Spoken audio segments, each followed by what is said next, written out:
દરેક મિત્રોને મારા જય શ્રી રામ। તો આજે મારો વ્લોગ બનાવવાનો 5મો દિવસ છે।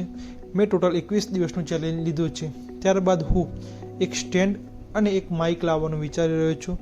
તો આપ યુટ્યુબ પરિવારમાંથી કોઈ મિત્ર જોડે સારું સ્ટેન્ડ અને માઇક હોય તો કયું માઇક લાવવું તેના માટેનું સજેશન મને જરૂર આપજો।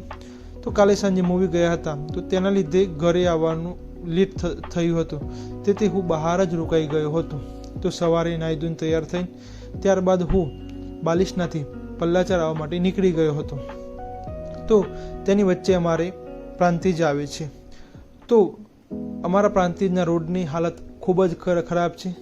જો આપ મિત્રો કેરીનો રસ ખાઈને બેસો અને પ્રાંતિજમાં બજારમાં થઈને બહાર નીકળો તો કેરીનો રસ બની જાય તેવી સ્થિતિ આજે પ્રાંતિજના બજારના રસ્તાની થઈ ગઈ છે।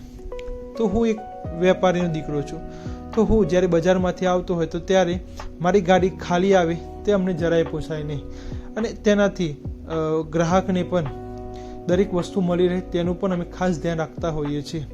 તો આજના જે ટ્રેડિંગ કંપની કરીને દીક્ષિતભાઈની મોદીની દુકાન આવેલી છે ત્યાંથી હોલસેલ ભાવમાં તેલ ખરીદી અને ત્યારબાદ મા બ્રહ્માની કિરાણામાંથી ગુટકા અને તમાકુની જે ચીજ વસ્તુ મારી ખરીદવાની હતી તે ખરીદી ત્યારબાદ હું ઘરે જવા રવાના થઈ ગયો હતો। તો સાંજે ઘરેલી ગોળીની અસર ધીમે ધીમે ઓછી થઈ રહી હતી અને શરીરમાં કમજોરી આવી રહી હતી। તો ઘરે આવીને ગાડીનો માલ સામાન ખાલી કરી સોમ અને મંગળવારે બાલાજી અને રિયલનો સામાન આવતો હોય છે। તો તેના માટે અમારે પહેલાંથી ઓર્ડર કરી રાખવો પડે છે, કારણ કે જો આપણે ઓર્ડર ન કરીએ તો સામાન પણ આવતો નથી। તો સોમવારના દિવસે મેં બાલાજીનો અને રિયલનો સ્ટોક જોઈ ત્યારબાદ ઓર્ડર વોટ્સઅપ કરી દીધો હતો અને બપોરનો જમવાનો સમય પણ થઈ ગયો હતો।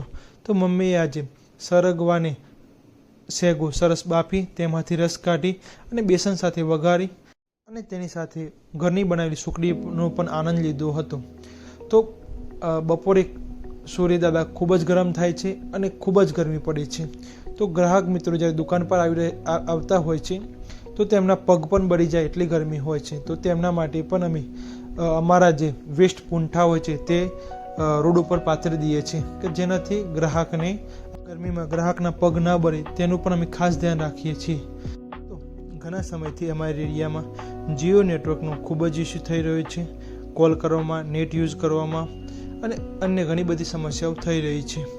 જીઓ કેરમાં મેં ઘણી વખત કમ્પ્લેન કર્યા છતાં પણ મારા પ્રશ્નનો આજ દિન સુધી યોગ્ય જવાબ મળ્યો નથી। જો આપ મિત્રોના પણ એરિયામાં આવો પ્રોબ્લેમ થઈ રહ્યો હોય તો મને જરૂર કમેન્ટ કરજો।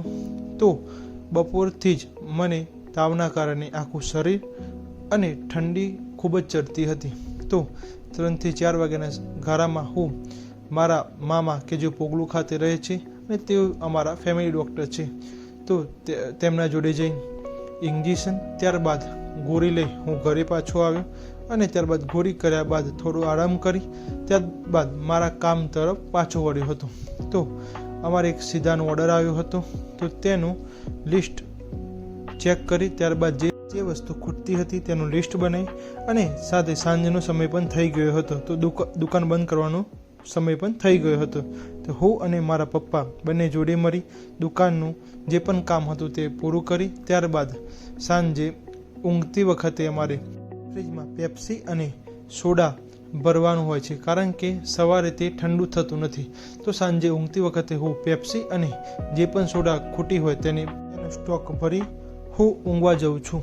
તો તાવના કારણે આજે મારે વિડીયો થોડો શોર્ટમાં પતાવવો પડ્યો અને આપ સૌ મિત્રોને પણ ગુડ નાઇટ।